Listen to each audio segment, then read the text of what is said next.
السلام علیکم ورحمۃ اللہ۔ دوستوں، آپ دیکھ رہے ہیں کہ G N online Islamic store میں ہوں ارشد عبداللہ کتاب آج آپ کو دکھا رہے ہیں۔ قرآن پاک کی تفسیر ہے، تفسیر مظہری، حضرت علامہ قاضی محمد ثناء اللہ پانی پتی رحمۃ اللہ تعالی علیہ کی یہ لکھی ہوئی کتاب ہے، اور اس کا ترجمہ کیا ہے ضیاء الامت حضرت پیر محمد کرم شاہ صاحب الازہری نے۔ اس کا ترجمہ اور متن لکھا ہے، اور زیر اہتمام ادارہ ضیاء المصنفین ضیاء القرآن نے اسے پرنٹ کیا ہے، اور 10 جلدوں کی یہ تفسیر ہے، تفسیر مظہری کے نام سے۔ یہ اس کی لسٹ آپ کو دکھا رہا ہوں۔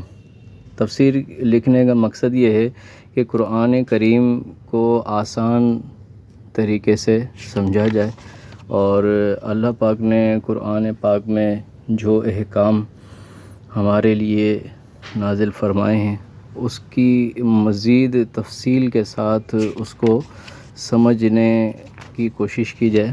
اس لیے قرآن پاک کا ترجمہ اور پھر اس کے بعد اس کی مزید تفسیر یہ لکھی جاتی ہے، اور یہ 10 جلدوں کے اندر یہ تفسیر مظہری ہے۔ علامہ پانی پتی رحمۃ اللہ تعالی علیہ کی یہ تفسیر قرآن پاک ہے۔ یہ ایک جلد میں آپ کو دکھا رہا ہوں، اسی طرح کی یہ 10 جلدوں کا کمپلیٹ سیٹ ہے، اور بہت ہی آسان اردو کے اندر یہ لکھی گئی ہے۔ یہ آپ دیکھیں، نہایت ہی آسان اردو ہے، اور سمجھنے والوں کے لیے بالکل آسان انداز میں یہ لکھا گیا ہے۔ تو قرآن پاک پڑھنے کے ساتھ ساتھ اگر ہم اس کی تفسیر بھی پڑھتے ہیں تو ہمیں یہ فائدہ ہوتا ہے کہ ہمیں واضح مفہوم، واضح مقصد پتہ چلتا ہے کہ رب کریم نے ہمیں کس چیز کا حکم دیا ہے، کس چیز کے کرنے کا حکم ہے، اور کن چیزوں سے بچنے کا اللہ پاک نے ہمیں حکم ارشاد فرمایا ہے۔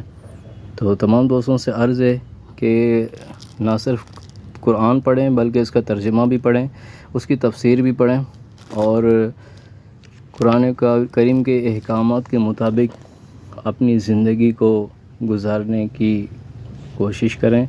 اللہ کریم ہمیں قرآن پاک کے احکامات کے مطابق عمل کی توفیق عطا فرمائے۔ جن دوستوں کو یہ ویڈیو اچھی لگی تو اسے لائک، کمنٹس